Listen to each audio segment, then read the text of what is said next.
Bueno, vamos a hacer la oración. En el nombre del Padre, del Hijo, del Espíritu Santo. Amén.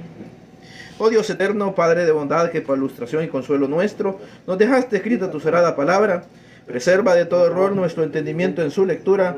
Líbranos del espíritu de soberbia, a fin de que sigamos fielmente las enseñanzas de la que nos diste como maestro infalible de la verdad, la Santa Iglesia Católica. Y danos un corazón dócil y generoso, para que sepamos practicar tus divinas enseñanzas.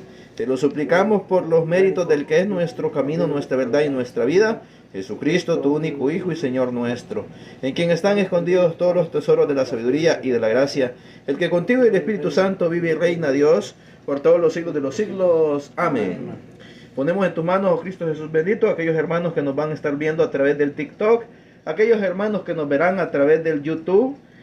Ponemos aquellos también hermanos que se reunían con nosotros y ya nos están reuniendo por X motivo, porque tienen un compromiso, porque les dio flojera. Pedimos por los enfermos, pedimos por nuestros sacerdotes, por nuestros obispos, y pedimos también por el Papa, para que Dios les siga dando sabiduría y sigan guiando esta iglesia que Cristo Jesús quiso fundar sobre Pedro.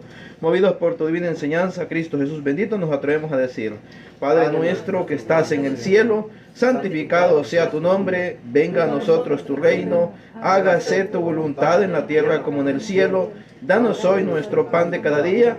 Perdona nuestras ofensas como también nosotros perdonamos a los que nos ofenden. No nos dejes caer en tentación y líbranos del maligno. Amén. Dios te salve María, llena eres de gracia, el Señor es contigo. Bendita tú eres entre todas las mujeres y bendito es el fruto de tu vientre Jesús. Santa María, Madre de Dios, ruega por nosotros pecadores, ahora y en la hora de nuestra muerte. Amén. San Juan Bosco, ruega por nosotros. María, auxiliadora de los cristianos, ruega por nosotros. San José, esposo virgen y casto, ruega por nosotros. Damos iniciado este estudio bíblico de la segunda carta a los Corintios, capítulo 6, versículos del 1 al 18, en el nombre del Padre, del Hijo y del Espíritu Santo. Amén. Segunda carta a los Corintios, capítulo 6, versículos del 1 al 18. ¿Quién quiere comenzar a leer? Nomás me va a leer el versículo 1 y nos vamos a detener ahí porque vamos a leer después el catecismo, el 858. Entonces nomás solo me lee el 1. ¿Quién quiere comenzar? Hola, hermano. Ok, muy bien, hermano Eladio. Somos pues los ayudantes de Dios, y ahora les suplicamos que no hagan inútil la gracia de Dios que han recibido. Muy bien, gracias hermano.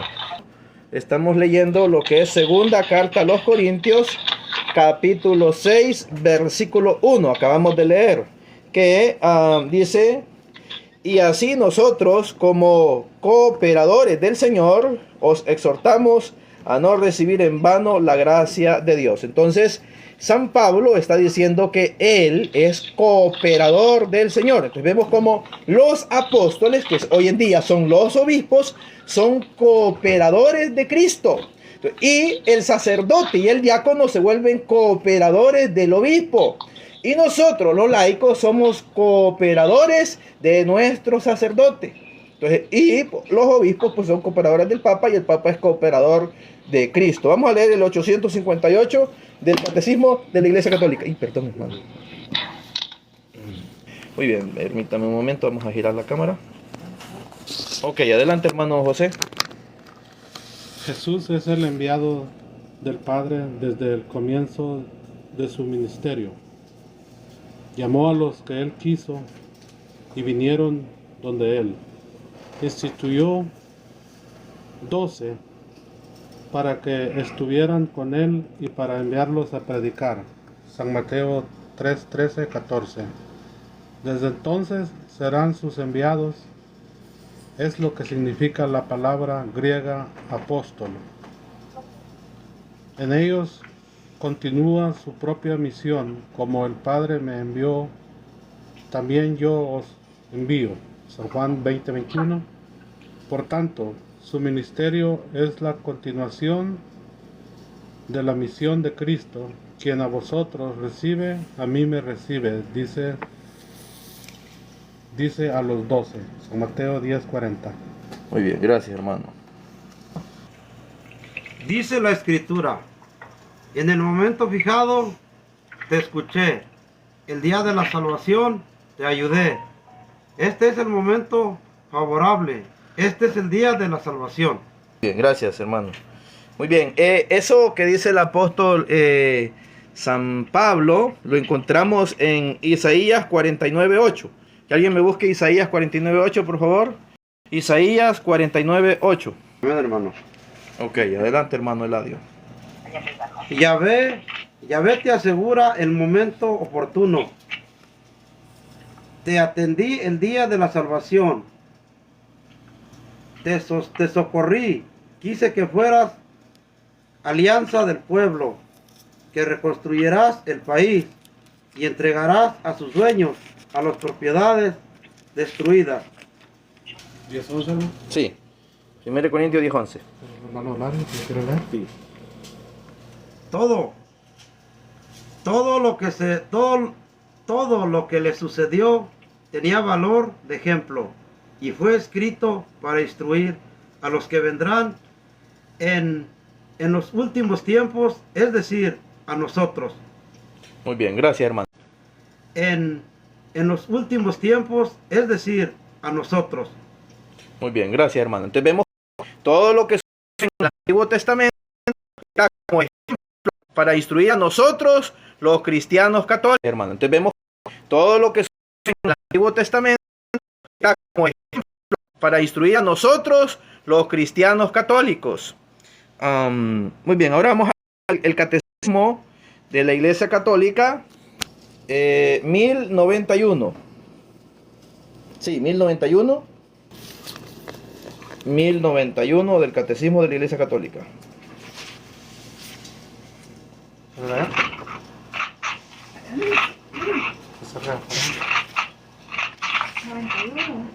1091, sí. Ok. En la liturgia del Espíritu Permítame, lo voy a poner. Muy bien, adelante, hermana Reina.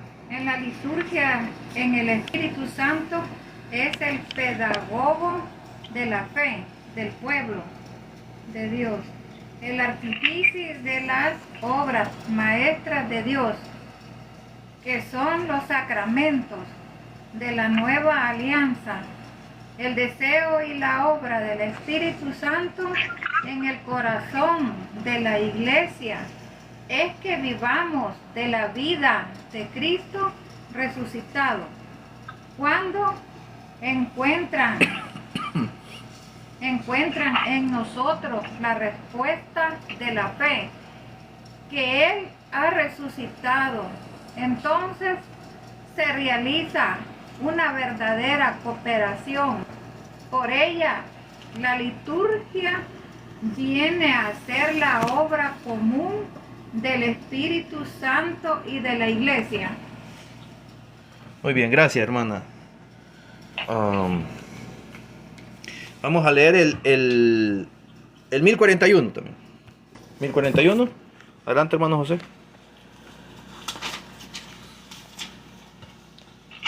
El mensaje del juicio final llama a la conversión mientras Dios da a los hombres todavía el tiempo favorable, el tiempo de salvación. 2 Corintios 6:2. Inspira el santo temor de Dios, compromete para la justicia del reino de Dios, anuncia la bienaventurada esperanza. Tito 2:13. Tito 2:13. De la vuelta del Señor, que vendrá para ser glorificado en sus santos y admirado en todos los que hayan creído. Segunda de Tesalonicenses 1:10. Así es. Muy bien, gracias, hermano. Muy bien, ahora el versículo 3, hermano. Versículo 3. Sí. Oh, pero permítame. Antes de que pase el versículo 3, quiero leer lo que es segunda de Tesalonicenses capítulo 1, versículo 10, porque dice allí que el Señor vendrá a ser glorificado en sus santos, cosa que los sectarios dicen ellos que no, que los santos no tienen que ser glorificados, dicen ellos. Aparentemente están bien, aparentemente. ¿Y por qué digo aparentemente? Porque pues se oye bien que ellos dicen, no, es que el único que tiene que ser glorificado es Dios. Los santos no, dicen ellos, pero vamos a ver qué dice la Biblia. Vamos a ver si realmente ellos tienen razón o no. Entonces les decía, segunda de Tesalonicenses, capítulo 1, versículo 10. Segunda de Tesalonicenses, y eso lo voy a leer yo. Segunda de Tesalonicenses, aquí estamos en epístola segunda del apóstol San Pablo a los tesalonicenses, capítulo 1, aquí está el capítulo 1, versículo 10. Dice, cuando viniere a ser, vamos a leer desde el 9 para entrar en su contexto. Déjenme, vamos a aumentar el zoom. Muy bien, dice aquí, ve, los cuales sufrieron la pena de una eterna condenación, confundidos por la presencia del Señor y por el brillante resplandor de su poder, cuando viniere a ser glorificado en sus santos. Entonces Dios va a venir a ser glorificado ¿en quiénes? En sus santos. Entonces este texto, anótenlo, subrayenlo y subrayenlo todavía, ser glorificado en sus santos, porque los sectarios dicen que no, los santos no tienen que ser glorificados. La Biblia aquí nos está diciendo que sí, San Pablo nos dice que sí, y ellos dicen creer mucho en San Pablo. Y aquí vemos que realmente ellos no creen en San Pablo, pues, puesto que San Pablo está diciendo que van a ser glorificados en sus santos. Dígame, hermano. Sí, y yo también, por si acaso hay algún hermano separado, estoy leyendo la Biblia Reina Valera. Reina Valera, ajá. También dice, cuando venga en aquel día para ser glorificado en sus santos, con la Biblia Reina Valera. Muy bien, gracias, hermano. Y déjeme, lo vamos a mostrar de ahí de la versión Reina Valera que el hermano está leyendo, versículo 10 dice, cuando venga en aquel día para ser glorificado en sus santos y ser admirado en todos los que creyeron, por cuanto nuestro testimonio ha sido creído entre vosotros. Entonces vemos que sí, Dios va a ser glorificado, ¿dónde? En sus santos, en los santos de nuestro Señor. Y pues el hermano pues tomó la versión de lo que es la Reina Valera, pues para que veamos que incluso en su misma Biblia está lo mismo, exacto. Muy bien, ahora sí, versículo 3, hermano, y 4.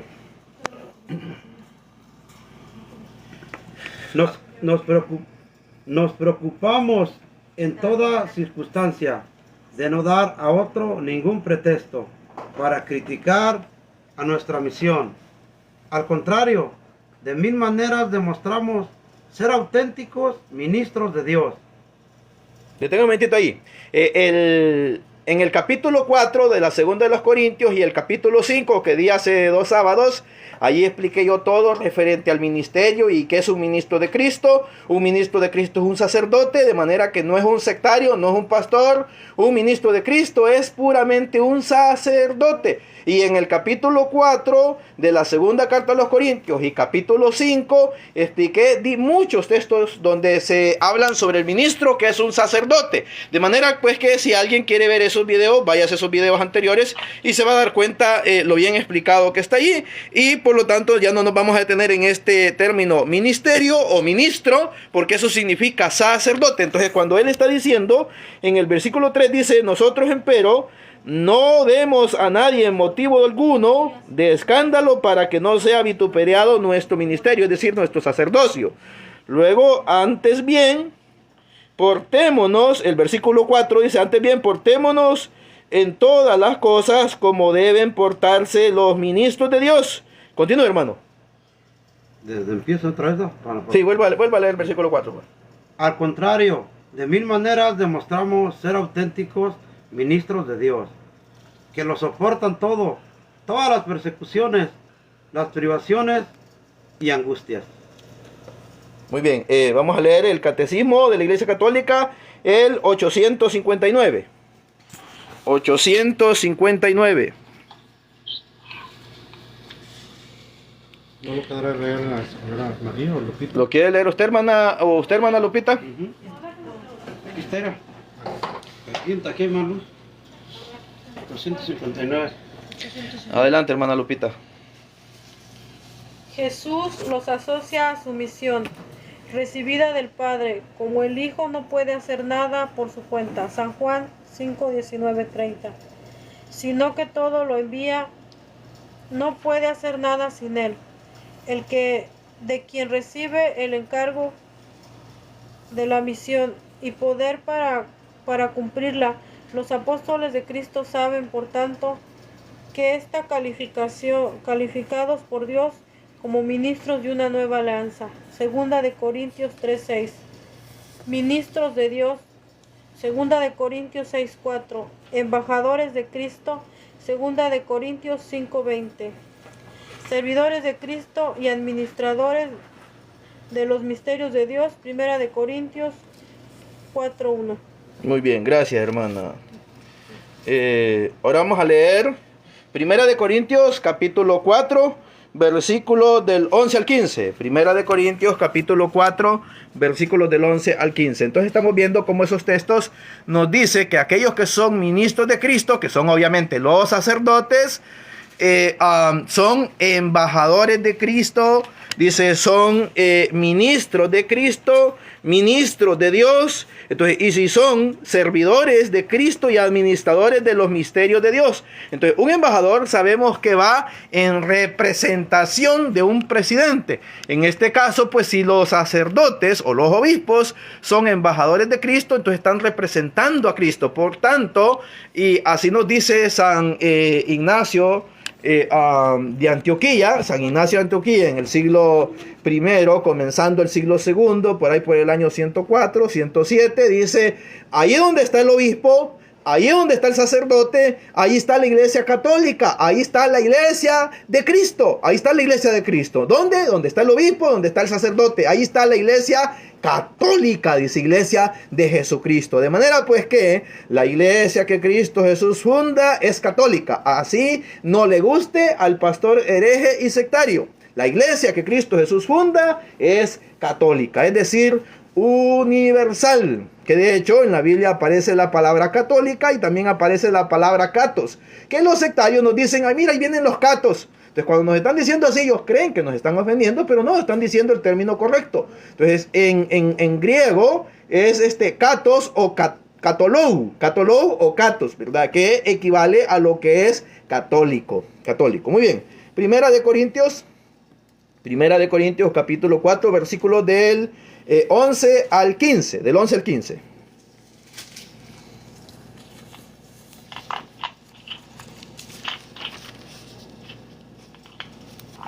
La tengo, pero usted no quiere leer. Bueno, ¿Alguien más que quiera leer, hermana Linda? Ok, adelante, hermana Linda. Si quieres, viene para acá para que se escuche mejor la voz. La hermana Linda es la esposa del hermano Eladio. Entonces, Linda es su nombre. A ver. Hasta el presente pasamos hambre. Un poquito más fuerte, hermana. Hasta el presente pasamos hambre, sed, frío. Somos abofeteados y nos mandan a otra parte. Nos cansamos trabajando con nuestras manos. Si nos insultan, bendecimos, nos persiguen y no soportamos todo. Nos calumnian y confortamos a los demás, ya que no somos sino la basura del mundo y el desecho de todos. ¿Hasta ahí? Hasta el 15. No les escribo esto para avergonzarlos, sino para amonestarlos, como a hijos muy queridos. ¿Hasta el 15 ahí? ¿Hasta el 15? Sí. Sí, hasta hijos muy queridos ahí llega. No. Ok. Muy bien, gracias, hermano. Muy bien.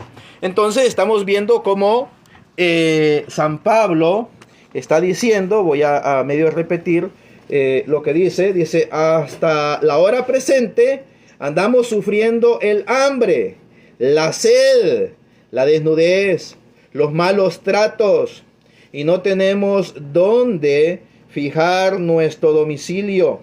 y nos afanamos trabajando con nuestras propias manos. Vemos que los apóstoles no eran holgazanes, no eran mantenidos como hoy en día los sectarios son mantenidos. Ellos piden diezmo, ofrenda, y cuando cumplen año piden un carro, piden una limusina, piden X, pero todo a costillas, a expensas de sus miembros. O sea, el pastor no trabaja. Los pastores no trabajan, son holgazanes, son mantenidos. En cambio, nuestros sacerdotes, ellos sí trabajan, ellos no son mantenidos. Entonces, y nosotros los católicos también trabajamos.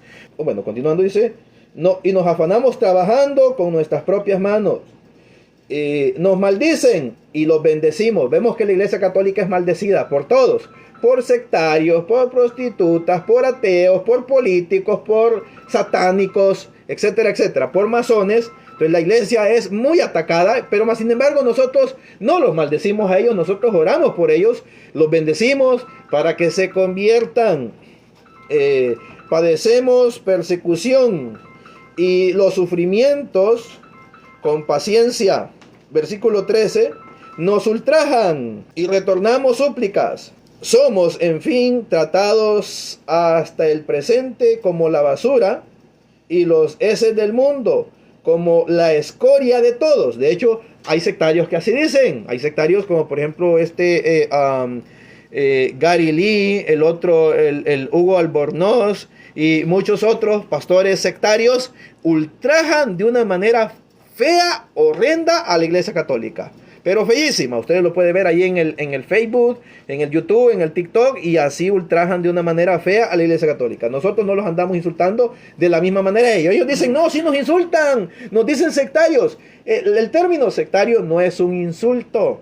El término sectario es un nombre que reciben aquellos que se separan de la única iglesia de Cristo. O sea, no es un insulto, sino que es un término recibido a aquellos que se separan de la iglesia de Cristo. Como por ejemplo el que trabaja la carpintería se llama carpintero.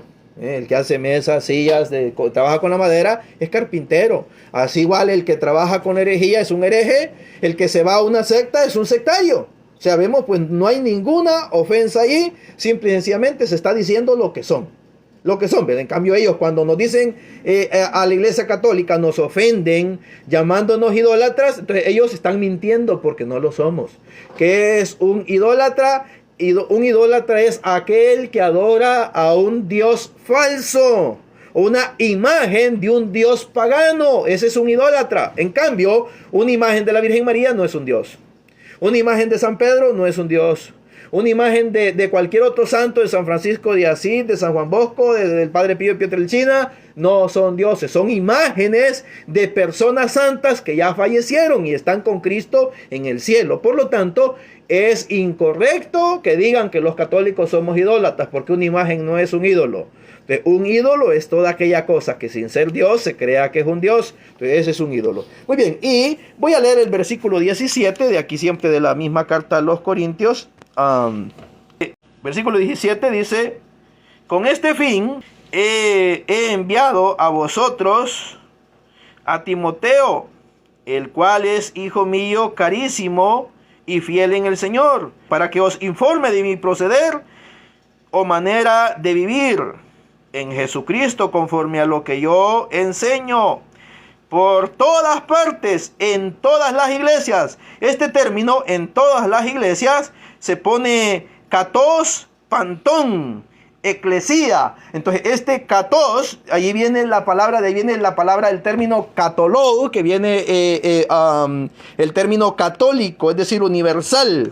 Entonces aquí en pocas palabras está diciendo la iglesia católica. Cuando dice en todas las iglesias, está hablando de la universalidad de esta iglesia que Cristo Jesús fundó sobre Pedro y sobre los apóstoles.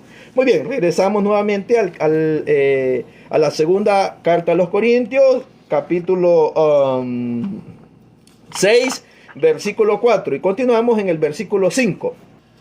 Yo quería leer, pero yo tengo Corintios, pero no sé qué versículo. Es segunda de Corintios 6, 5. 6, 5. A ver, voy aquí, voy. 6. versículo 6. Versículo 5. 5. Versículo 5 en adelante, va a leer. A ver, a ver si es eso, no sé, que apenas voy a aprender. Ok. Dice, así pues nosotros como contabuladores suyos, ¿muy bien? Está leyendo el versículo 1. Váyase al versículo 6, al versículo 5, perdón. El versículo...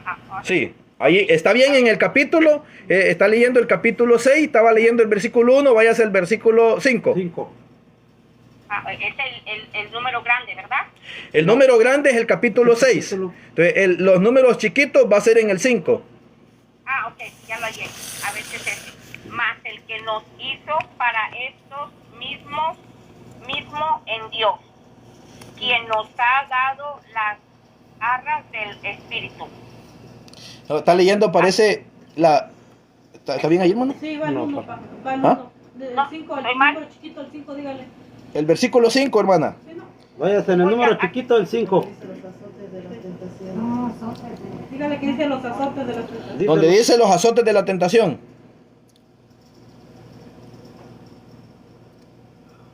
Que a lo mejor mi Biblia no. Ay, no. Aquí estoy en el 5, pero no dice lo que me dijo. El capítulo... Es que usted está leyendo a lo mejor el capítulo 5. Tiene que leer el capítulo 6, versículo 5. El número grande es el 6.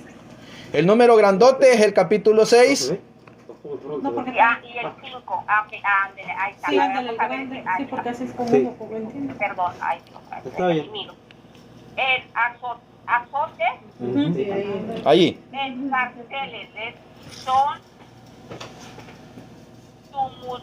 tumultos en trabajos, en desvuelos, en ayunos, en parezca, en ciencia, en longitud, en bondad, en el Espíritu Santo. Es amor sincero. ¿Ahí? Sí. Continúe. ¿Más? Sí, continúe. Palabra de verdad, el poder de Dios, con armas de justicia a nuestra diestra y a siestre. Y a siniestra. A diestra y a siniestra. Muy bien. Hasta ahí está bien, hermana. Ok, gracias. Muy bien. 7, ¿no? Sí, hasta el 7. Muy bien. Entonces vemos cómo San Pablo nos está diciendo aquí de que ellos han sufrido azotes, cárceles, Justicia. sediciones, trabajos de vigilias, ayunos, con pureza de doctrina, con longanimidad, con mansedumbre y con unción del Espíritu Santo, y con caridad sincera, es decir, amor sincero. La palabra caridad es un término que viene del latín caritas, que significa amor. Caritas es amor. Entonces, por eso es que dice con caridad sincera, es decir, con amor puro, con amor sincero. Y donde se quedó usted, o el versículo 7, dice con palabras de verdad, con fortaleza de Dios y con las armas de la justicia, para combatir a la diestra y a la siniestra. Es decir, en otras versiones dirá para defender a diestra y a siniestra. Muchos dicen, no, es que no hay que defender. La palabra de Dios aquí nos está diciendo que sí, hay que defender a diestra y a siniestra, es decir, en todo tiempo. No hay que quedarnos callados. Muchas veces los católicos tienen la mala costumbre de que escuchan a un sectario atacar a la Eucaristía, atacar a la Virgen María, atacar a los santos, atacar a la iglesia, atacar al Papa, atacar a los sacerdotes, y se quedan calladitos, no dicen nada. Pero si dicen algo cuando un católico está defendiendo la fe, y dicen, oye, no, eso no está bien, es que mira, estás insultando a los hermanos cristianos, dicen ellos. Pero, ¿y los insultos que ellos nos hacen qué? O sea, cuando nosotros decimos un sectario es mentiroso, un sectario está enseñando falsa doctrina, un sectario está enseñando herejías, entonces es lo que ellos hacen, no estamos diciendo mentiras. Cuando ellos dicen que la Eucaristía es del diablo, que la Iglesia Católica es la gran ramera, no están diciendo verdad, están diciendo mentira. Están diciendo difamaciones. Cuando ellos dicen el católico es idólatra, están mintiendo. Entonces, por lo tanto, nosotros como católicos debemos salir a la defensa de nuestra fe. Bueno, lea el versículo 7 usted, hermano Eladio, para que veamos, porque él tiene una versión diferente a la que yo leí, para que veamos que sí habla de defensa. Dice, con las palabras de verdad y con la fuerza de Dios, con las armas de la justicia, tanto para atacar como para defender. Ahí está, tanto como para atacar como para defender. Entonces, si nosotros leemos el contexto de la actitud del apóstol San Pablo, él tenía por costumbre, nos dice Hechos capítulo 17, versículos del 1 al 2, él tenía por costumbre ir a las sinagogas y dice que refutaba, contradecía a los judíos. Era su costumbre él, y les mostraba con las escrituras de que estaban errados y que Cristo Jesús era el Mesías. A ver, por favor, que alguien me lea Hechos capítulo 17, versículos del 1 al 2. Hechos capítulo 17, versículos del 1 al 2. Amén. Ok, adelante, hermano Eladio. Pablo y Silas atravesaron a Antípolis. Antípolis y Apolonia, y llegaron a Tesalónica, donde los judíos tenían una sinagoga. Pueblo según costumbre. Oiga, Pablo según su costumbre, era una costumbre que él tenía. Adelante, hermano. Pablo según su costumbre fue a visitarlos, y por 3 sábados discutió con ellos, basándose en las escrituras. Muy bien, gracias, hermano. Entonces vemos cómo Pablo, que era su costumbre, dice, fue a la sinagoga, y dice que discutió con ellos. ¿Con quiénes ellos? Con los judíos, basándose en las escrituras. Entonces discutía con los judíos. Entonces vemos cómo lo que dice que las armas que nos da Dios, que son la justicia, que la recta doctrina, es decir, la doctrina correcta, porque recta doctrina indica una doctrina justa, una doctrina santa, una doctrina recta. Entonces dice, ¿nos sirve para qué? Para atacar y para defender. Entonces, exacto, para atacar y defender. Entonces, y ahí es donde nace la apologética, que el primero en ser apologista fue Cristo mismo. Cristo refutaba a los judíos, Cristo no se quedaba callado. Cuando a Cristo Jesús le hacían una pregunta, él les contestaba y les decía los errados. Por ejemplo, si nosotros leemos el 6 es el grande y el 8 es el número chiquitito, el que está en medio de los renglones. Por honra y por sí, ese. honra. Ese mero. Ese. Gracias. Por honra y por deshonra, por mala rama y por buena fama, como engañaré. San Mateo 22, hermano, busque. San Mateo 22, 22. ¿Más? Hasta ahí está bien. Vamos a poner a leer al hermano José Cruz, San Mateo 22, 22, que ahí va a ser donde habla de la resurrección. San Mateo capítulo 22, versículo del 22 en adelante. A ver, ahorita le digo. ¿22? Sí. San Mateo 22 va a ser 29. Sí, San Mateo 22 del 23 al 30 lo va a leer, hermano. Ok. Permítame, ok.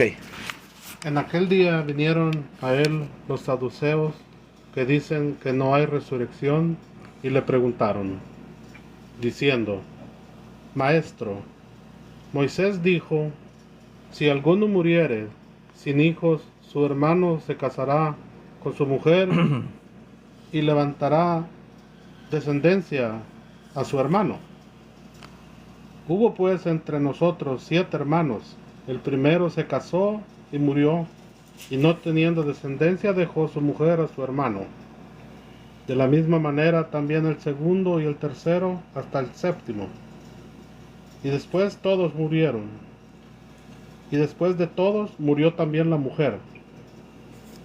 En la resurrección, pues ¿de cuál de los 7 será ella mujer, ya que todos la tuvieron?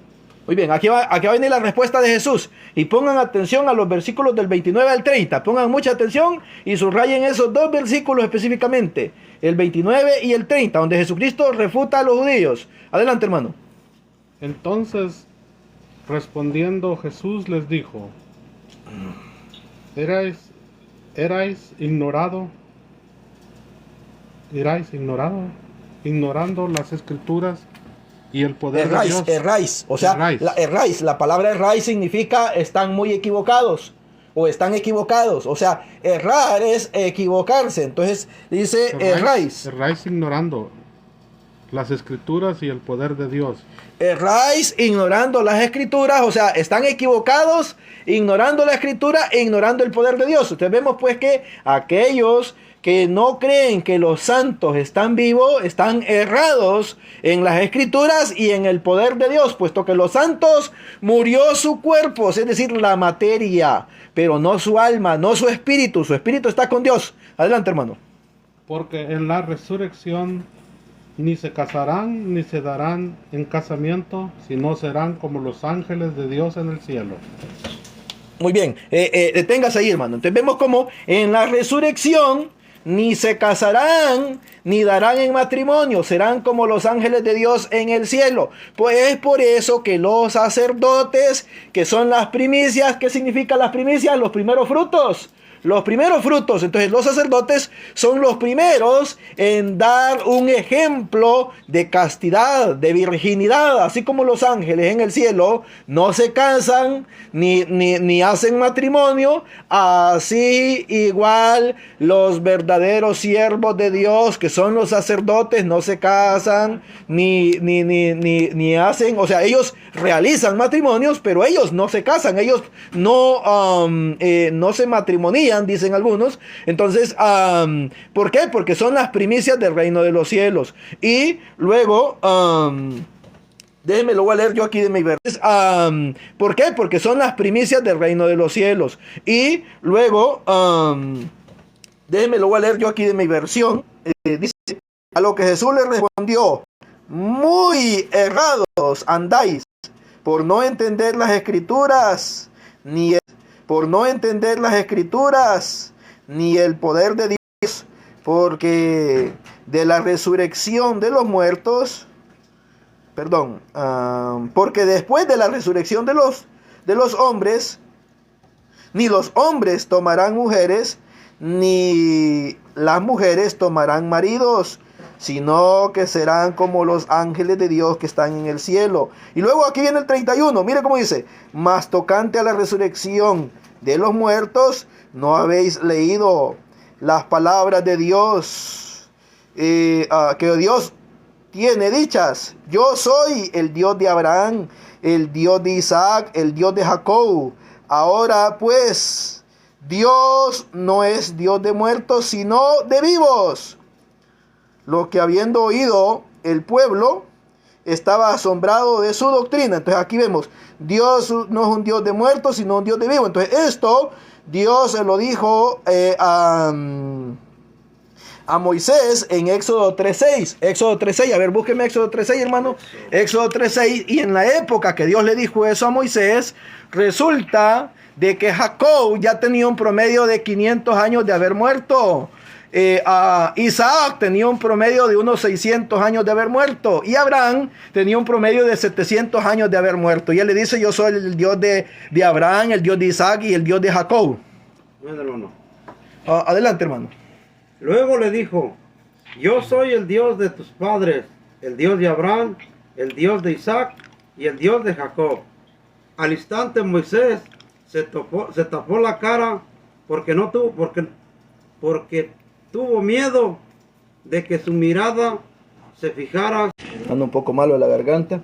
Entonces, bien, estamos viendo, mis estimados hermanos, cómo Jesús fue el primer apologista. Él refuta a los judíos, haciéndoles ver de que aquellos que murieron creyendo en Dios no están muertos, están vivos, porque para Dios todos viven, como lo dice San Juan 11:25, que alguien me lea San Juan 11:25, dice que el que cree en mí, aunque esté muerto, vivirá.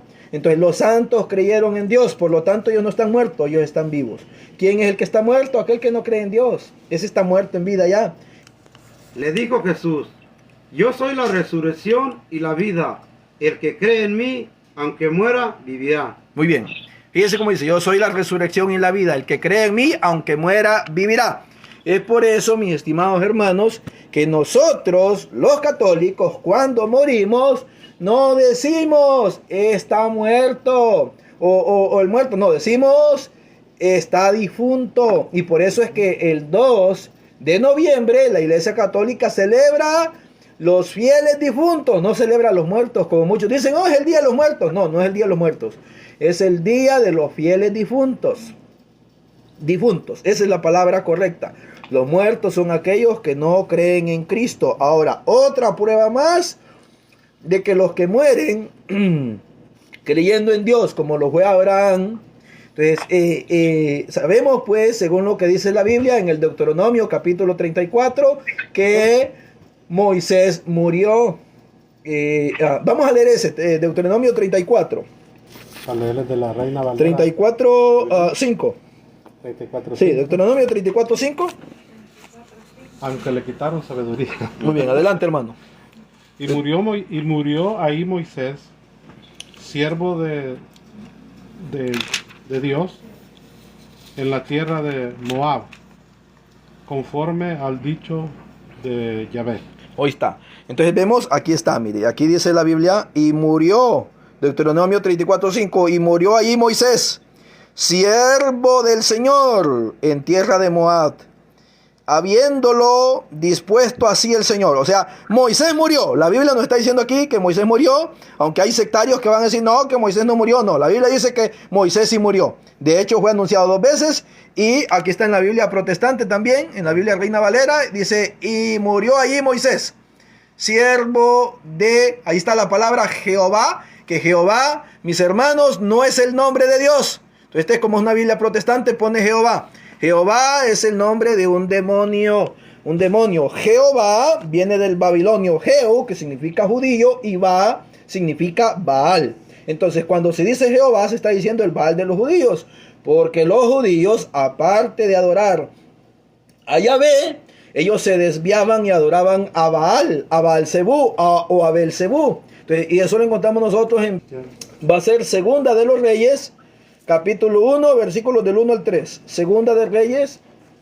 Resulta que Ocosías era un rey de Segunda de Reyes, ¿no? Sí, Segunda de Reyes, capítulo 1, mandó a sus siervos a consultar a Baal-Zebú, dios de Ecrón.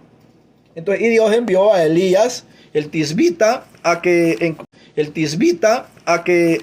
saliera al encuentro de los mensajeros del rey. Adelante, hermano. Después de la muerte de Acab, se rebeló Moab contra Israel. ¿Es ese, hermano? Sí, ese. Adelante. Y Ocosías cayó por la ventana de una sala de la casa que tenía en Samaria, y estando enfermo envió mensajeros y les dijo: id y consultad a Baal-Zebú, dios de Ecrón, si he de sanar de esta mi enfermedad. Entonces el ángel de Jehová, El ángel de Yahvé, digo usted. de Yahvé, Sí. habló a Elías, tesbita, diciendo, Tisbita, Elías Tisbita. Tisbita, perdón, Ujú. diciendo: levántate y sube a encontrarte con los mensajeros del rey de Samaria, y diles: no hay Dios en Israel, que vais a consultar a Baal, a Zebú, dios de Ecrón. Muy bien, hasta ahí está bueno, hermano. Otro texto donde nosotros vemos cómo el pueblo judío, el pueblo de Israel, se desviaba y consultaba, de hecho, es más, ellos hacían morir a sus hijos que eran consagrados o sacrificados a los demonios. Vamos a leer Jeremías Jeremías capítulo 17, Jeremías capítulo 7, versículos del 31 al 32 y Jeremías 19, 5, 6. Jeremías capítulo 7, versículos 31 y 32. Déjeme tomar un poquito de agua porque me está doliendo la garganta. Jeremías, ¿qué dijo? ¿7 qué? 7, 31, 32. Jeremías capítulo 7, versículo 31 y 32.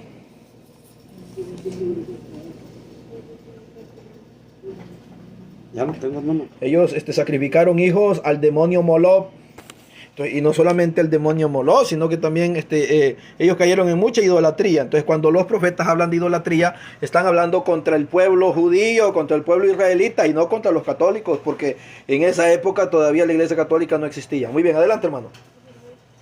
Han construido los santuarios de lomas reconstruido, los santuarios de lomas de Tolet, de Tofet, en el valle de Ben Hinnom, para quemar al fuego a sus hijos y a sus hijas, cosa que yo no lo ordené, ni se me ocurrió jamás. Muy bien. 31 y 32. No, 32 está bien. El 32 también. Por eso se acerca el tiempo, dice Yahvé, el que no se nos hablará más de Tofet, ni de Valle, ni de Ben, ni de Hinnom, sino del Valle de la Matanza, y se enterrarán a la gente en Tolet, porque no habrá otro lugar. Muy bien. Ahora Jeremías 19, 5 y 6. Jeremías 19, 5 y 6. ¿Quién lo tiene? Ya lo tengo, hermano. Ok, adelante, hermano. Y han construido sus santuarios otros a Baal para quemar a sus hijos. Oiga, a Baal. ¿Para qué? Para quemar a sus hijos. Vemos cómo los israelitas, los hebreos cayeron en idolatría. ¿Adorando a quién? A Baal. Y ahí es donde nace el término, el Baal de los judíos. Es decir, es Jehová. Jehová, mis hermanos, significa el Baal de los judíos. Es decir, el demonio de los judíos. Porque Baal es el príncipe de los demonios. Muy bien, continúe, hermano. Siendo que jamás había prescrito ordenarlo, ni se me había pasado por la mente. Ok, está bien, hasta ahí. Ahora vamos a buscar San Mateo. San Mateo capítulo 17, versículos del 1 al 3, donde nosotros vamos a ver ahí a Moisés y a Elías, que se aparecen en el monte a Jesús y se transfiguran. Se aparecen ante Jesús en el monte y conversan con él. Elías no murió. Elías fue llevado en un torbellino de fuego y en caballos de fuego, según nos lo dice el libro de los Reyes, en el capítulo 11. Pero resulta que Moisés sí murió, ya lo vimos en la Biblia, en Deuteronomio capítulo 34, versículo 5, vimos que Moisés murió. Dios mismo es el que dice, y murió allí Moisés. Entonces vamos a ver aquí, ¿lo tiene usted, hermana? ¿Quiere leerlo? 17, versículos del 1 al 3. Del 1 al 3. Sí. 6 días después, Jesús tomó consigo a Pedro, Ajá, sí. a Santiago y a Juan, su hermano, y los llevó a un cerro alto, lejos de todo. En presencia de ellos, Jesús cambió de aspecto, su cara brillaba como el sol y su ropa se puso resplandeciente como la luz. En ese momento se le aparecieron a Moisés, a Elías, y Elías hablando con Jesús. Pedro tomó entonces la palabra y le dijo a Jesús: Señor, qué bueno que estemos aquí. Si quieres, voy a levantar aquí 3 chozas, una para ti, otra para Moisés y otra para Elías. Hasta ahí está bien. Entonces vemos cómo dice que cuando Jesús se transfiguró, se aparecieron Moisés y Elías, y conversaban con Jesucristo acerca de lo que había de padecer. Los apóstoles se dieron cuenta. ¿Quiénes? Jesús únicamente se había llevado a las columnas, que son Pedro, Santiago y Juan. Y el principal de ellos, que era Pedro, es el que toma la palabra. Los otros no hablan. Entonces los otros, vemos aquí, Pedro toma la palabra y dice, Señor, haré construir, dice, aquí 3 pabellones, dice, depende de qué versión usted tenga. En una va a decir, construiré 3 chozas, en otra va a decir, construiré 3 tabernáculos. Entonces, que en pocas palabras, pues está diciendo, aquí voy a construir 3 templos. Porque recordemos que se llamaba tabernáculo al lugar que Moisés había construido, que era el lugar donde estaba el arca de la alianza, donde se adoraba a Dios. O sea, era el templo de los hebreos cuando andaban en el desierto. Entonces de ahí quedó la costumbre de llamársele a esos pequeños templos, o a esos templos, tabernáculo o choza, o también pabellón. Entonces, de allí viene la costumbre de dedicar los templos o las parroquias a los santos. Vemos, dice, construiré aquí 3 tabernáculos, una para ti, otra para Moisés y otra para Elías. Dice, o sea, es costumbre judía el ponerle nombre a un templo de una persona santa. Muchos dicen, no, es que los católicos, mira, ahí se andan inventando cosas, que dicen que el templo de San Judas, que el templo de San José, que el templo del Cristo Redentor, que el templo del Jesús de los Milagros. Es que esa es costumbre hebrea, costumbre judía, que es buena. Lo que no era bueno es que ellos fueran a adorar a los Baales, a Molot, a Milcón. ¿Y eso qué es? Muchas gracias, hermano. Vamos a tomar, dice, ajolotius. Jarabe bronquial para la tos, porque anda un poco malo de la garganta. Gracias, hermano Eladio. Si quiere, le damos tantito café para que tome, para que se le... Bueno, sí, si gusta, hermano. Para que se le caliente su garganta. Sí, para que se me caliente la garganta. ¿Qué tanto debo agarrar, hermano? Una cucharada. Una cucharada, Sí. ok. Ahí está. Muchas gracias, hermano. Es que tiene la tos el hermano, ahora hermano, está bien. Le dio la tos el calor, ¿verdad?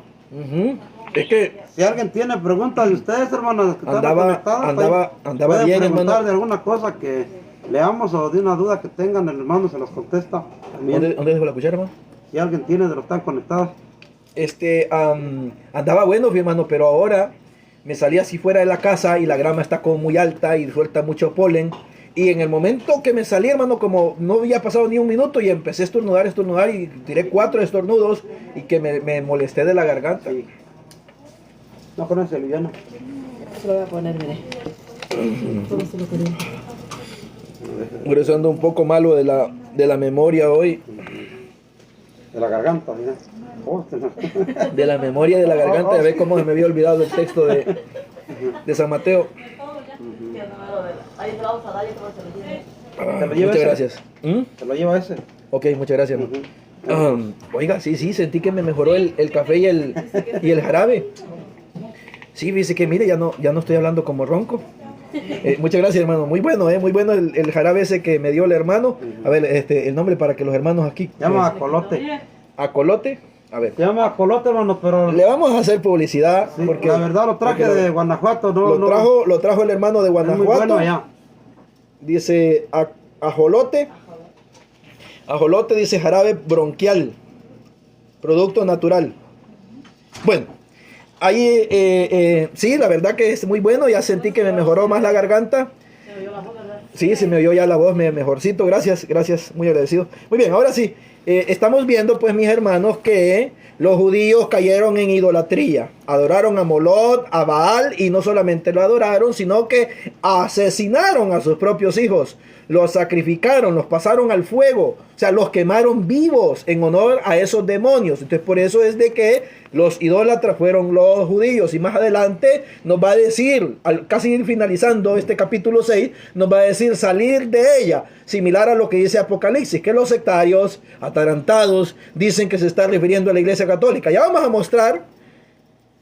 mostrar que no se refiere a la Iglesia Católica, sino que se refiere a los judíos. A los judíos se refiere cuando dice salir de ella, o sea, que salgan de Jerusalén. Eso es lo que está diciendo. Muy bien, ¿dónde nos habíamos quedado? En el versículo 8, ¿verdad? En el 10. 10. ¿En el 10? No, parece que no terminó de leer la hermana hasta el 10, ¿o sí? 8 leyó nomás la hermana. Sí, hasta el 8, sí. Sí. Bueno, que me lea el 9, ¿quién quiere leer del 9 al 10? ¿El 9 al 10? Sí, del 9 al 10, ¿quiere leer usted, hermana Reina? Por desconocidos, aunque nos conocen, nos dan por muertos y vivimos, suceden los castigos. Todavía no hemos sido ajusticiados. ¿Hasta el 10? Sí, hasta el 10. Vamos a tener ahí, vamos a leer 1 Corintios capítulo 3, versículos 22 y 23. Primera de Corintios capítulo 3, Jesús, hermana. Primera de Corintios capítulo 3, versículos 22 y 23. Yo creo que me voy a poner los lentes porque no estoy viendo bien. Bueno, ¿quién lo tiene? Tengo hermano. Ok, adelante. Oh, el hermano, Nomás tiene- el audio anda muy afilado, el rápido está encontrando los textos.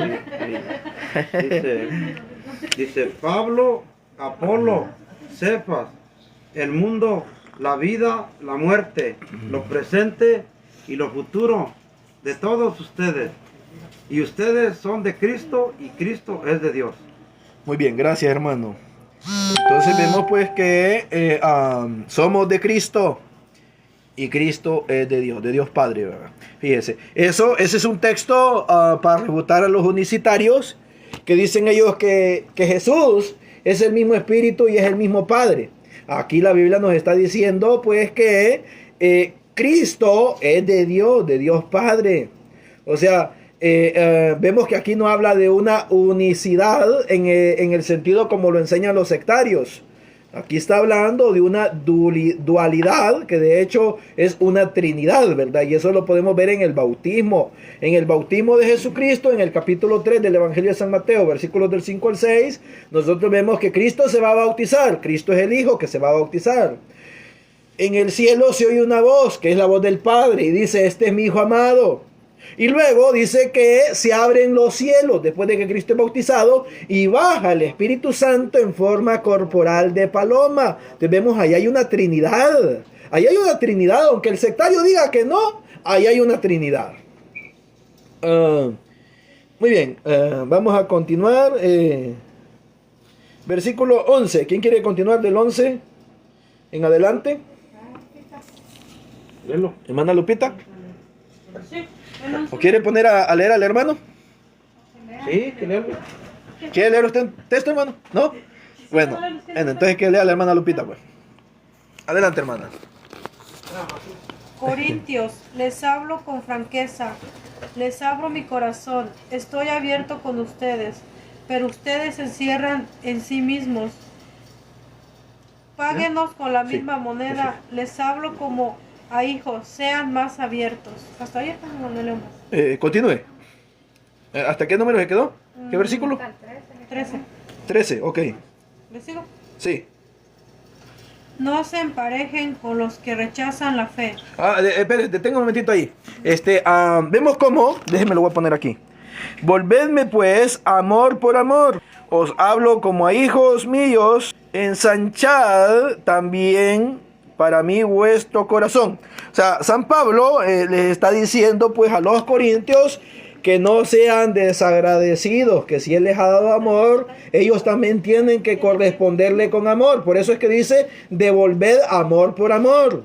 Si San Pablo les mostró amor a los corintios tienen que mostrar también amor. Y luego dice, les hablo como a hijitos. ¿Por qué?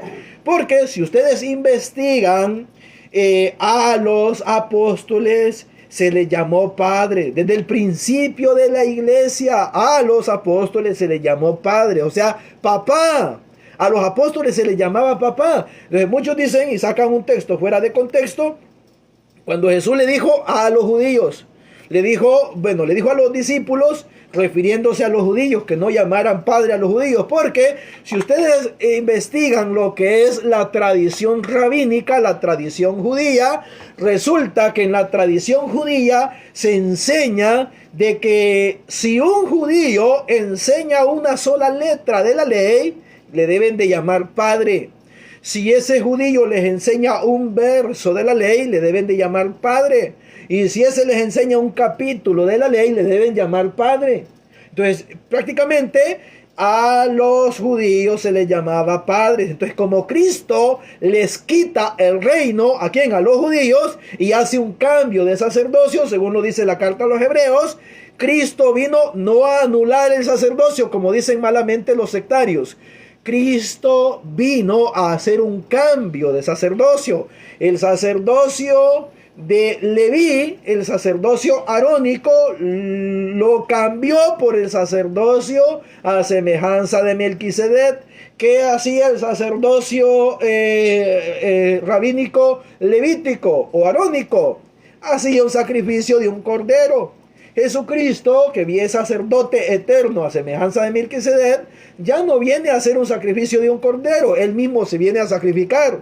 Y en su lugar él ofrece pan y vino, como hizo Melquisedec. Si ustedes leen Génesis capítulo 18, van a encontrar ahí como Melquisedec, rey de Salem, es decir, rey de paz, rey de justicia. Eso significa la palabra rey de Salem, significa rey de justicia, rey de paz. Por eso es que de ahí viene la palabra Shalom, que significa la paz, o la paz de Dios, o la paz del Señor. Ese es el saludo que hacen los judíos, ¿verdad? Shalom, que es decir la paz del Señor. Entonces, ese es Jesucristo. Jesucristo es el sacerdote a semejanza de Melquisedec, que ofrece pan y vino. Y en ese ofrecer pan y vino, él en San Mateo capítulo 26, versículo 26, dice que él tomó en sus manos pan y tomó una copa de vino. Luego la pasó a sus discípulos diciendo: tomad y comed de él, porque esto es mi cuerpo, dijo sobre el pan. Y luego dijo sobre el cáliz, sobre la copa: tomad y bebed todo de él, porque esta es mi sangre. Entonces ese es el nuevo sacrificio. Ya no el sacrificio del cordero, sino que el sacrificio a semejanza de Cristo, que es sacerdote eterno a semejanza de Melquisedec. Muy bien, ahora sí, continúa ahí donde se quedó, hermana, el versículo 14 fue, ¿verdad? Sí.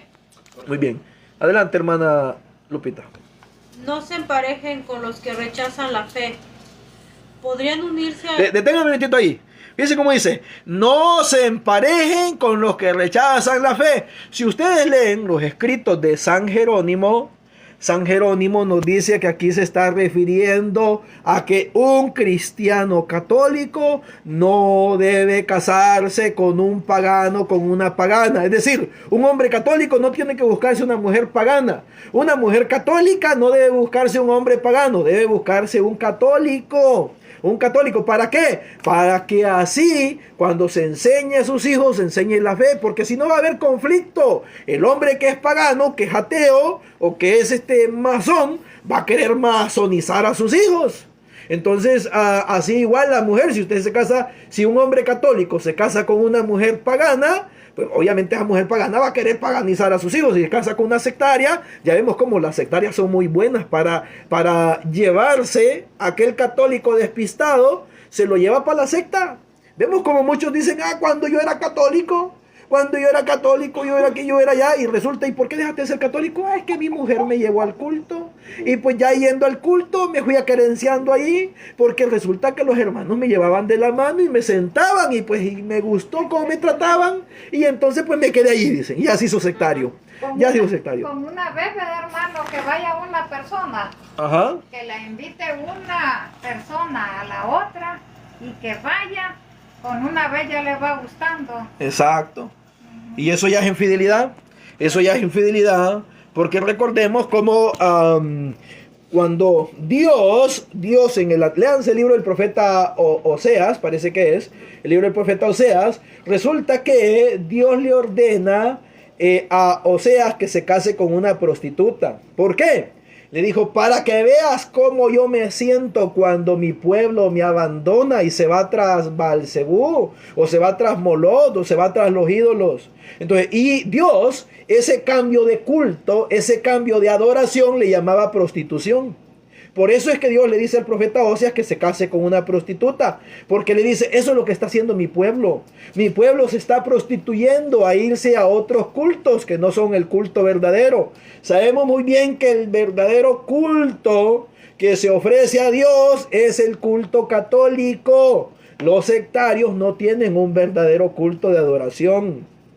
Porque para empezar, ¿dónde está el sacrificio de los sectarios? Ellos hacen dice que culto, pero en un culto tiene que haber adoración. Pero resulta que en ellos no hay adoración. ¿Dónde está el sacrificio? No hay sacrificio. Ellos le llaman que adoración el estar ahí brincando ahí y haciéndole... O haciéndole puro helicóptero o tirando puños, porque hay muchos que se ponen a correr como locos a tirar puños y ellos dicen que ese es el Espíritu Santo. No, esa es una locura. Esa es una tremenda locura. Que me muestren un solo versículo donde Cristo o los apóstoles agarraron como locos tirando trompones o empezaron a hacer ¡ranca la banca, chana la banca! Muestren un solo versículo. No hay ni un solo versículo donde Cristo o los apóstoles hayan hecho semejantes barrabasadas. No lo hay. Entonces, al contrario, la iglesia desde los primeros siglos mostró una liturgia similar a la liturgia judía, donde había orden, no había desorden, había un orden en el culto, y ese culto es un culto de adoración porque hay un sacrificio. Recordemos cómo Moisés le dijo al faraón, deja ir a mi pueblo para ofrecer a Dios un sacrificio, para adorar a Dios. Entonces, para darle una verdadera adoración a Dios. ¿Y qué es lo que hizo el pueblo hebreo cuando salió? Cuando salió y se encontraron por cerca del mar muerto, el mar rojo. Entonces, ¿qué es lo que hicieron? Un sacrificio. Hicieron un sacrificio de un cordero. Dios le ordenó, recuerden esta fecha, el mes 14 de Nisan, se ofrecerán un sacrificio de un cordero de un año de nacido, sin defecto, recordando el día en que salieron de la tierra de la esclavitud. Entonces, ese es el sacrificio que ofrecen de adoración a Dios. De manera, para que haya verdadera adoración, debe haber un sacrificio. Ahora la pregunta es, ¿dónde está el sacrificio de los sectarios? No lo hay. En cambio, nosotros los católicos sí tenemos un sacrificio, que es el sacrificio eucarístico. Entonces, nosotros sí rendimos un verdadero culto de adoración a Dios en la Santa Misa. Es únicamente en la Santa Misa donde se da un verdadero culto de adoración a Dios Padre, a Dios Hijo y a Dios Espíritu Santo. Porque la Santa Misa, desde que inicia, es trinitaria. Desde que inicia en el nombre del Padre, primera persona, y del Hijo, segunda persona, y del Espíritu Santo. Ahí está la Trinidad. Desde que inicia, la Santa Misa es trinitaria. Por eso es que decimos, con Cristo, por Cristo, con Él y en Él, a ti Dios Padre omnipotente, en la unidad del Espíritu Santo. Sabemos, todo en la Santa Misa es trinitaria. Toda la Santa Misa es trinitaria. Cristo es el centro. Cristo es el centro de la Santa Misa. Por eso usted en el altar va a ver como centro a Cristo crucificado. Vea el centro de una iglesia católica. Cristo es el centro ahí. En cambio, en los altares sectarios, en los altares de las sectas, el centro es el pastor. Ellos arman su púlpito. En el púlpito ponen ahí un atril. Y en ese atril, ¿quién está ahí? El pastor. El pastor haciendo de las suyas, se menea de un lado, se menea para el otro lado, se menea. ¿Por qué? Porque él es el centro. Él es el centro de atención. Por eso es que una vez un pastor sectario se convirtió a la iglesia católica, y cuando él entró a la iglesia católica se sorprendió y se maravilló. Y dijo, oiga, en mi iglesia yo era el centro. Yo me paseaba de un lado para otro y hablaba y hacía gestos y hacía ademán y hacía el otro, y yo era el centro. En cambio, en la iglesia católica, el centro no es el cura. El centro es Cristo. El altar, la Eucaristía, el crucifijo. O sea, todo va encaminado a Cristo. Incluso desde el ambón. Si ustedes ven en la doctrina de la Iglesia Católica, busquen la palabra ambón y se van a dar cuenta que el ambón representa a Cristo. El altar representa a Cristo. El crucifijo representa a Cristo. Ahora, lo que sí no representa a Cristo es la Eucaristía. ¿Por qué? ¿Por qué la Eucaristía no representa a Cristo? Porque está vivo él allí. Porque es el mismo Cristo. Está ahí. Porque es el mismo Cristo. O sea, la Eucaristía es el mismísimo Cristo. Todo lo demás representa a Cristo, pero la Eucaristía es el mismo Cristo. Por eso es que nosotros le damos un verdadero culto de adoración. ¿A quién? A Cristo. A Cristo, Eucaristía. Muy bien, ahora sí. Continuando. Versículo 14, hermana. No se emparejen con los que rechazan la fe. ¿Podrían unirse la justicia y la maldad? ¿Podrían convivir la luz y las tinieblas? ¿Podría haber armonía entre Cristo y Satanás? ¿Qué unión puede haber entre él, el que cree y el que ya no cree? Téngame atento ahí hasta el 15. Ok, hasta el 15. Ah, no, hasta el 16, hermana. Sí. Perdón, va a disculpar. Continúa el ¿Qué 16. tiene que ver el templo de Dios con los ídolos? Muy bien, vamos a leer el 797 del Catecismo de la Iglesia Católica. 797. Déjeme ver si voy a ponerme los lentes porque ya como que me está fallando la vista. ¿No tenemos ahí? No, aquí tengo yo unos. Oh, tiene. ¿Tienes tú? ¿Dónde los No, aquí tengo uno yo.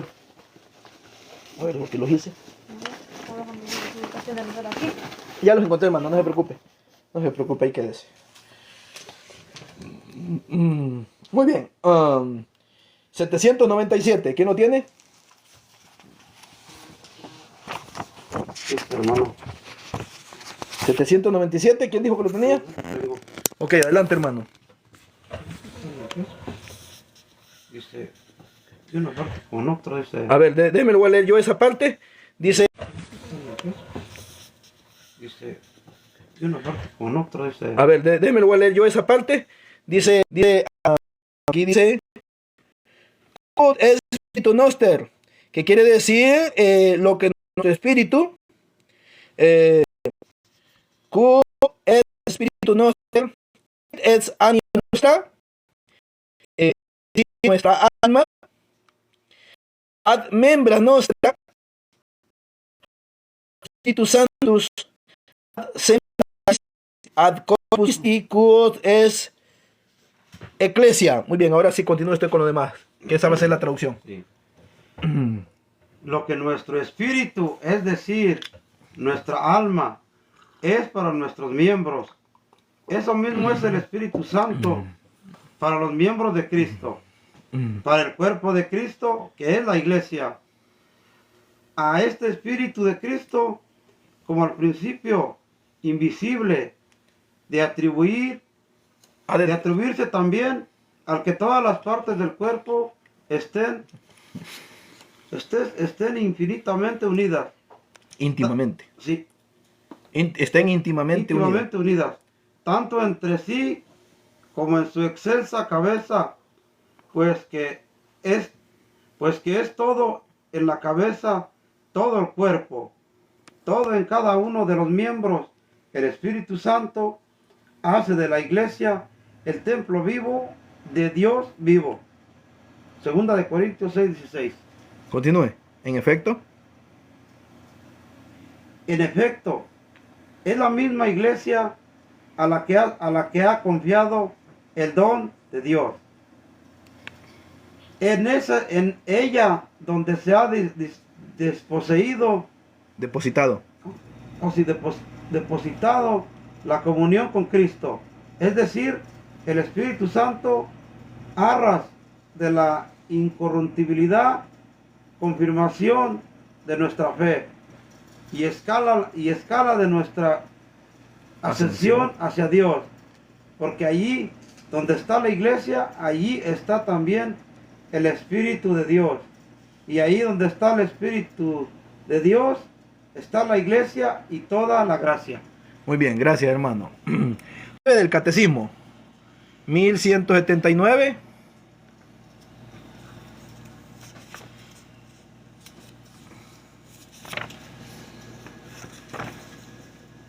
¿Quién lo tiene? ¿Dónde celebrar?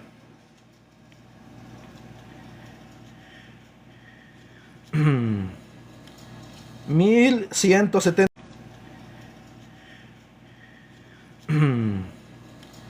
1179. ¿No leo? Adelante, léalo. Y usted va a leer el 1180, hermano. Desde el comienzo y hasta la consumación de los tiempos, toda la obra de Dios es bendición. Desde el poema litúrgico de la primera creación hasta los cánticos de la Jerusalén celestial, los autores inspirados anuncian el designio de la salvación como una inmensa bendición divina. ¿El 1179? Sí. A ver, vuelva a leerlo, hermano, porque... Oh, 1079. No, 1179. No, entonces. A ver, usted, hermano, el 1179 y usted va a leer el 1180.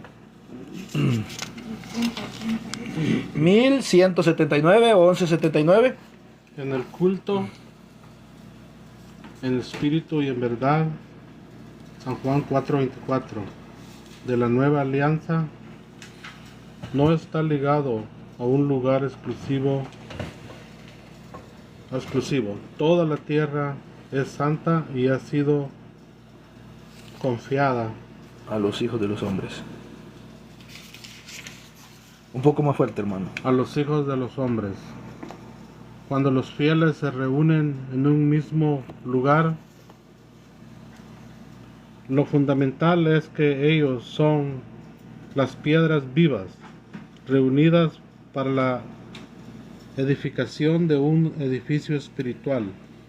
Primera de Pedro 2, 4, 5. El cuerpo de Cristo resucitado es el templo espiritual de donde brota la fuente de agua viva, incorporados Cristo por el Espíritu Santo, somos el templo de Dios vivo. Segunda de Corintios 6:16. Muy bien, usted ahora Los cristianos construyen edificios destinados al culto divino. Estas iglesias invisibles no son simples lugares de reunión, sino que significa y manifiestan a la iglesia que vive en ese lugar, morada de Dios, con los hombres reconciliados y unidos en Cristo. Muy bien. 1181 usted, hermana Lupita. 1181, páseselo ahí, hermano.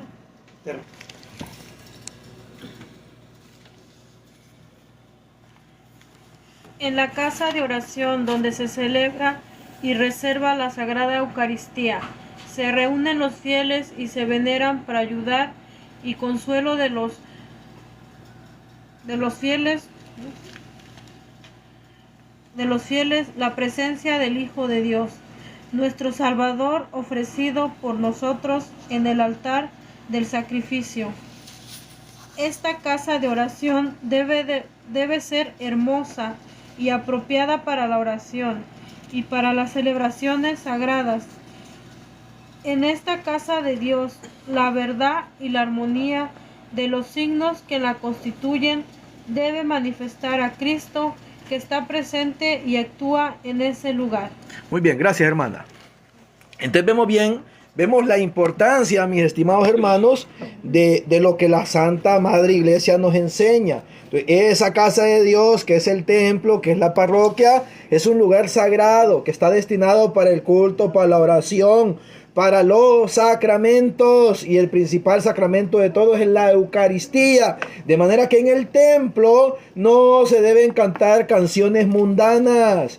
Si alguien quiere hacer un canto mundano, que lo haga allá en el salón parroquial. Entonces, pero que incluso allí deben de procurar hacerse cantos religiosos, pero más en el templo sagrado. El templo sagrado es un lugar destinado para el culto divino, destinado para la oración, destinado para los sacramentos. Así es que anoten esos 3 numerales del catecismo que acabamos de leer. Esto está basado en lo que nos está diciendo aquí, según de Corintios capítulo 6 versículo 16, dice: ¿o qué consonancia entre el templo de Dios y los ídolos? Pues vosotros sois templo de Dios vivo.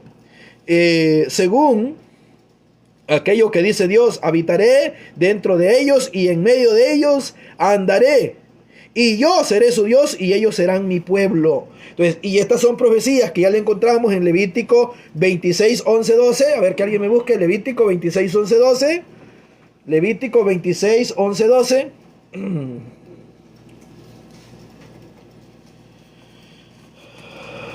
Gracias a los hermanos que nos están viendo. Vamos a leer a los hermanos. Quiero ver. Santo Padre Pío, Dios me la bendiga. Mi estimada hermana, a Ángel, bendiciones. A SKSK, a Salomé, a Yolani Suazo, Nancy Rivero, a Genera León, a Cecilio Hernández y a F.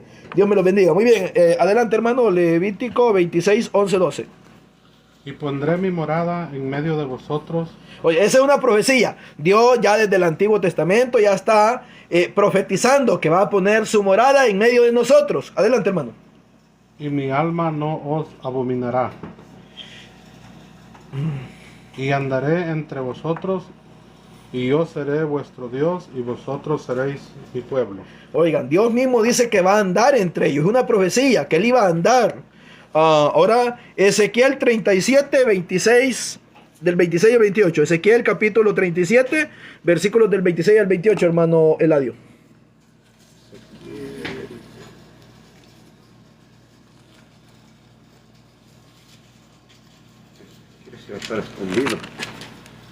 Ezequiel capítulo 37. Ezequiel va a estar después de Jeremías, Lamentaciones, Barut. Va a estar. 37, ¿qué dice? Sí, 37 del 26 al 28.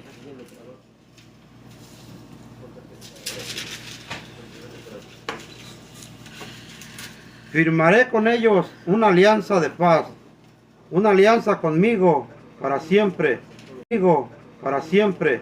Pondré en medio de ellos mi santuario para siempre. Mi morada permanecerá por encima de ellos. Yo seré su Dios y ellos serán mi pueblo. Cuando mi santuario esté en medio de ellos para siempre, las naciones sabrán que yo soy Yahvé, quien santifica a Israel. Muy bien, gracias mi estimado hermano Eladio Trejo. Entonces, vemos algo bien importante aquí, mis estimados hermanos. Aquí no se está refiriendo al templo de Jerusalén, que quede muy claro. No se está refiriendo al templo de Jerusalén. ¿Por qué? Porque el templo de Jerusalén no duró para siempre. Fue destruido en el año 70 por Tito Vespasiano. Entonces, vemos que no se refería a él. Ahora, ¿cuál es el único templo que tiene ahorita 2000 años de no ser destruido? El templo católico. El templo católico. Por ejemplo, ahorita tenemos a lo que es el Vaticano. El Vaticano, pese a que ha sufrido ataques, pese a que ha sufrido persecuciones, no lo han podido destruir. Hitler bombardeó Roma, para los que no sabían, pero no pudo destruir la iglesia. Porque esta iglesia cristiana católica está sostenida por la promesa divina de Cristo, que dice: he aquí que yo estaré con vosotros todos los días hasta el fin del mundo. Y luego también San Mateo capítulo 16 versículo 19, donde dice: he aquí que ni los poderes del infierno ni los poderes de la muerte prevalecerán contra esta iglesia. Entonces, este templo que está anunciando aquí el profeta, ya veíamos que lo está siendo anunciado desde Levítico, o sea, desde que el pueblo de Israel salió de la esclavitud de Egipto, desde ahí comenzó a ser anunciado. Después, cuando ellos estaban en el periodo de que invadió el rey Nabucodonosor, otra vez fue anunciado que va a venir a establecer un nuevo templo, y ese nuevo templo va a ser un lugar que va a ser establecido para siempre, no va a ser destruido. Y luego ese templo, mis hermanos, otra característica que tiene, o ese santuario, que va a ser un templo con Cristo crucificado. Vamos a leer San Juan capítulo 12 versículo 34. San Juan 12, 34.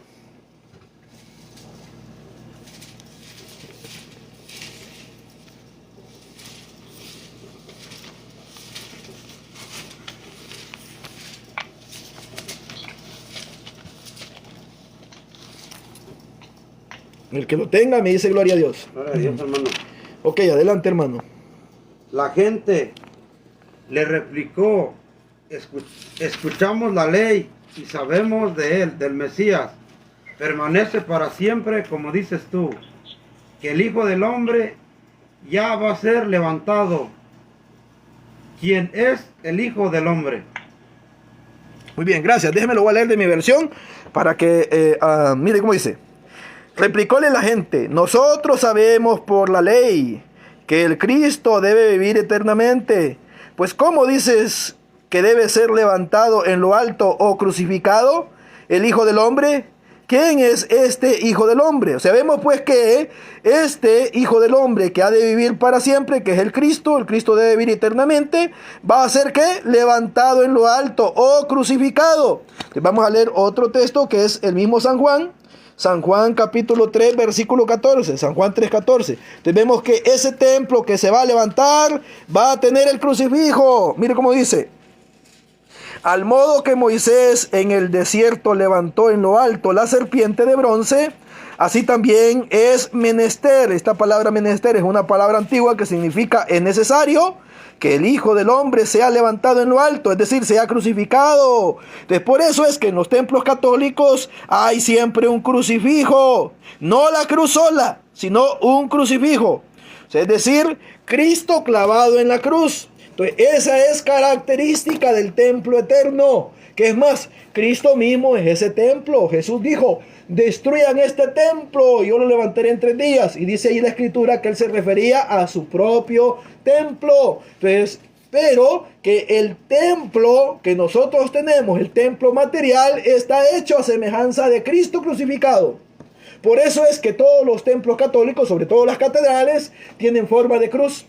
Tienen forma de cruz. Allá en El Salvador tenemos la famosa Catedral de Santa Ana. Es una cruz gigantesca. Es una cruz gigantesca. Si ustedes van a ver la Catedral de San Patricio, es una cruz gigantesca.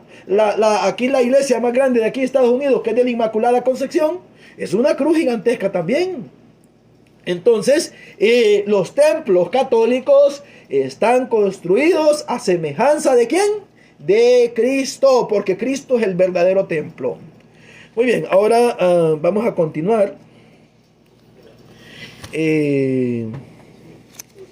Segunda de Samuel, capítulo 7, versículo 12 y 13. Segunda de Samuel, capítulo 7, versículo 12 y 13.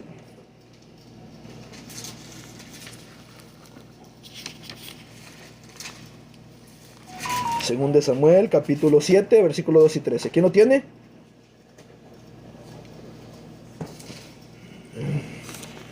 ¿Quién dice gloria a Dios? ¿Ya? Ok, adelante, hermano. Y cuando tus días sean cumplidos y duermas con tus padres, yo levantaré después de ti a uno de tu linaje, el cual procederá de tus entrañas, y afirmaré su reino. Él edificará casa a mi nombre. Él edificará casa a mi nombre, es decir, un templo. Y yo afirmaré para siempre el trono de su reino. Ahí está. Gracias, hermano. Mi versión dice aquí, yo edificaré un templo. En la versión protestante dice, yo edificaré una casa. Entonces, aclarando, pues que esa casa es el templo, como ya vimos aquí en la escritura. Entonces ya estaba profetizado ese nuevo templo de Dios, que no iba a ser el templo judío, iba a ser el templo cristiano católico, es decir, a todas las naciones, que es Catapanta o Catos Pantan o Catos Pantón. Entonces, que es decir, un templo para todas las naciones. Entonces, es decir, un templo católico, pues, un templo católico, no un templo judío, porque los judíos predicaban únicamente a los de su propia raza, a los de su propia nación. Ellos no predicaban a los paganos. Entonces, ellos se consideraban contaminados y con solo el hecho de entrar a la casa de un pagano. Por lo tanto, pues, este nuevo templo que anuncia la Escritura es un templo católico, un templo universal, un templo para todas las naciones. Cada vez que ustedes vean en la Biblia a todas las naciones, subrayen esa palabra porque eso está indicando catolicidad. Catolicidad. Muy bien, vamos a finalizar ya con los últimos versículos. Versículo 17, hermana, 17 y 18, hermana, ¿o quiere leer usted, hermano Eladio? Bueno, 17 y 18. Por eso salgan de en medio de ellos. Oiga, por eso salgan de en medio de ellos. Continúe. Dice el Señor, no toque nada impuro, y yo los miraré con agrado. Yo seré un padre para ustedes, y ustedes serán mis hijos e hijas. dice Señor, dueño del universo. Muy bien, gracias hermano. Entonces, ¿dónde más ustedes han encontrado esa palabra? Salgan de ella. Vamos a ver a qué se refiere salir de ella. Vamos a leer Apocalipsis 18:4. Apocalipsis 18:4. Los sectarios dicen, aquí se refiere a la iglesia católica. No, no se refiere a la iglesia católica, se refiere a los judíos, salir del templo, salir de ella, salir de esa ciudad. Entonces, ¿cuál es esa ciudad de la que se debe salir? De Jerusalén. Jerusalén, madre de las rameras. Apocalipsis. Ya está descargando el teléfono. Este tuyo no tienes descargado. ¿Ya se descargó? Se está descargando. Oh. Sí. Esto todo se va a ir ahorita un ratito. Apocalipsis 18:4, ¿quién lo tiene? Y me lo lee, por favor. Ok, adelante, hermana. ¿Me lo viene a leer entonces? Permítame, ahorita le pongo la cámara. Muy bien, adelante, hermana. Oí otra voz que venía del cielo y decía: aléjate de ella, pueblo mío, no sea que tengas cómplice de su maldad. Oiga, entonces, los sectarios van a decir, ahí se está refiriendo a la iglesia católica, salid de la iglesia católica. Ahí dice, así dicen los sectarios, pero vamos a ver bíblicamente que no se refiere a ello. Vamos a leer Hebreos capítulo 13, versículos 12 y 13. Hebreos capítulo 13, ese lo voy a leer yo. Hebreos capítulo 13, versículos 12 y 13. Leer yo. Hebreos capítulo 13, versículos 12 y 13. Aquí está. Permítame un momento. Dice, mire, que aún por eso Jesús para santificar al pueblo con su sangre padeció fuera de la puerta de la ciudad. ¿Cuál ciudad? La ciudad de Jerusalén. Salgamos pues a él fuera de la ciudad o alojamiento y sigámosle las pisadas cargados con su improperio. Es decir, pues, el improperio de la cruz. Ustedes van a ver aquí a qué se refiere de su improperio. Vamos a leer la nota aquí, 182, y dice aquí: abrazándonos con la ignominia de la cruz. O sea, los cristianos tienen que salir ¿de cuál ciudad? De Jerusalén. Ahora vamos a leer Isaías capítulo Isaías 52:11. Isaías 52:11, ¿quién lo tiene? Pero no. Se les cortó la señal. Ahorita se los pongo. Espera un ratito para que oigan la salida. Isaías 52:11. El que me lo encuentre. Y vamos a ver cómo ya el profeta Isaías le estaba diciendo a los israelitas, estaba haciendo la profecía de que salir de ella. Isaías, ¿no? 52:11. Isaías 52:11. Apártense. Permítame, ahorita le pongo la cámara, hermano. Ok, adelante, hermano. Apártense y salgan de aquí y déjense de tocar cosas impuras. Salgan de Babilonia y purifíquense, ustedes que llevan los vasos sagrados de Yahvé. Muy bien, gracias, hermano. Sabemos que el profeta Isaías ya le estaba profetizando a los israelitas, a los judíos, salir de ella. En ese caso, pues está hablando de la Babilonia de ese tiempo, pero que ella es una profecía para que va a hablar de Jerusalén como la nueva Babilonia.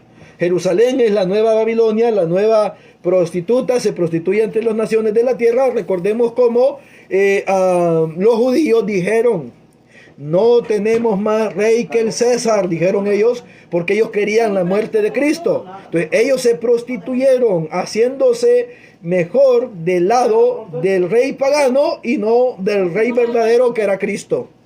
Entonces son ellos los que se prostituyeron. Vamos a leer el 270 y con ese vamos a terminar del Catecismo de la Iglesia Católica. 270.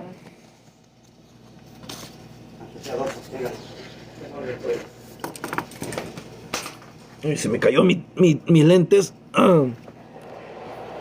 270, ¿quién lo tiene?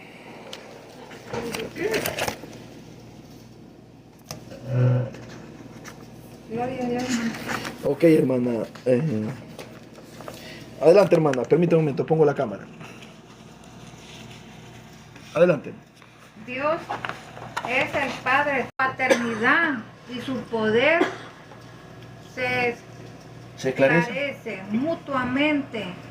Muestra en efecto su omnipotencia paternal por la manera mutuamente. Muestra en efecto su omnipotencia paternal por la manera como de enfermedades, por la adopción filial nos da. Yo seré para vosotros padre y vosotros seréis para mis hijos e hijas, dice el Señor Todopoderoso. Segunda de Corintios 6:18. Finalmente, por su misericordia infinita, pues muestra su poder en el más alto grado, perdonando libremente los pecados. Muy bien, gracias, hermana. ¿Y esos? No.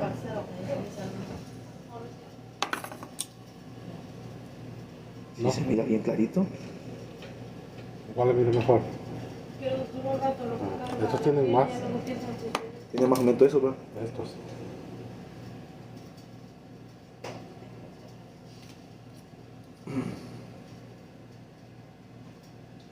¿Cuánto tiene el suyo?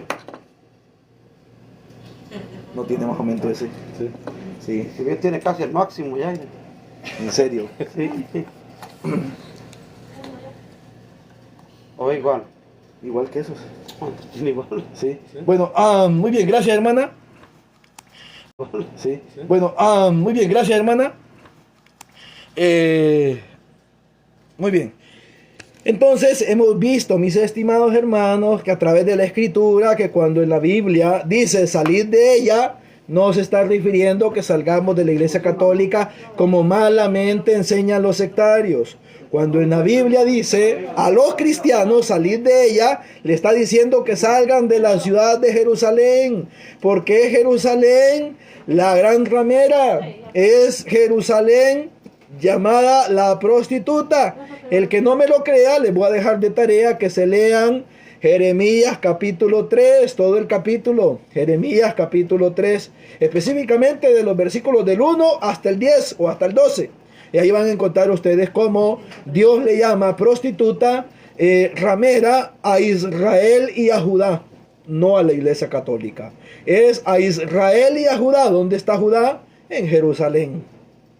Entonces es a la ciudad de Jerusalén a la que llaman los apóstoles ramera, prostituta.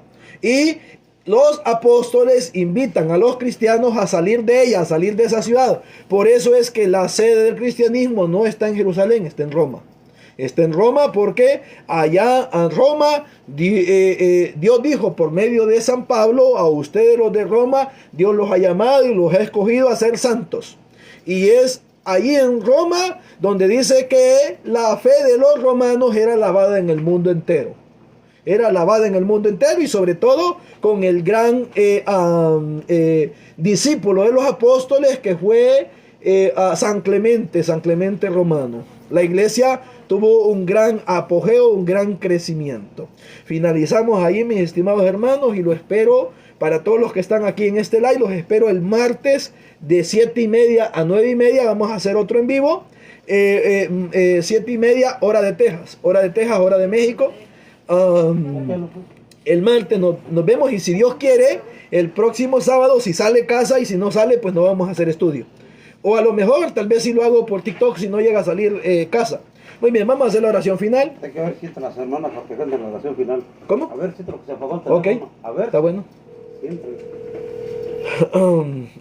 Había unos hermanos conectados aquí por el teléfono, por el WhatsApp. Ya se volvieron a conectar. Entonces, vamos a hacer la oración final.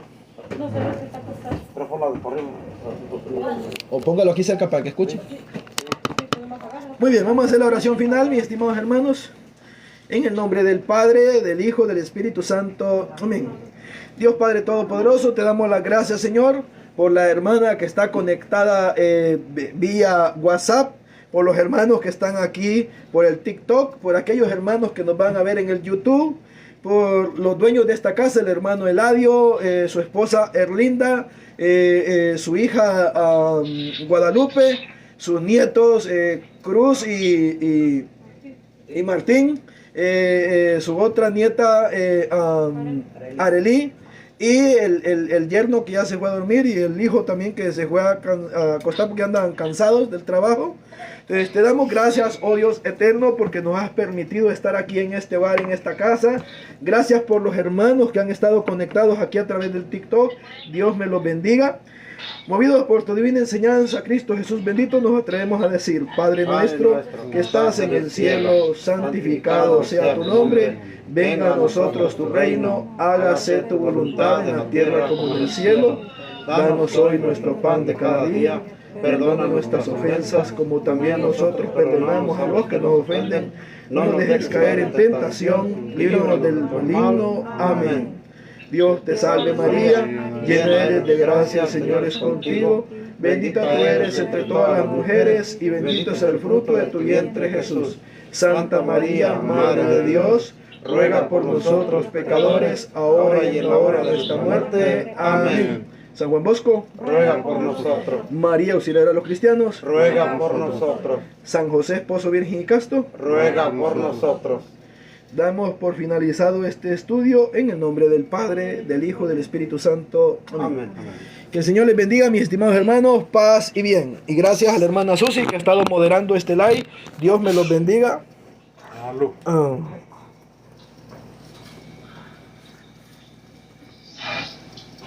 Dice la hermana Susi: hermanos míos, dice aquí en TikTok si no hay casa. Bueno, primero Dios. Primero Dios. Dios le bendiga, hermanos míos. Dice gracias, hermana Susi. Ya lo escuchamos ahí, ya mañana sí nos conectamos al rosario también, yo creo.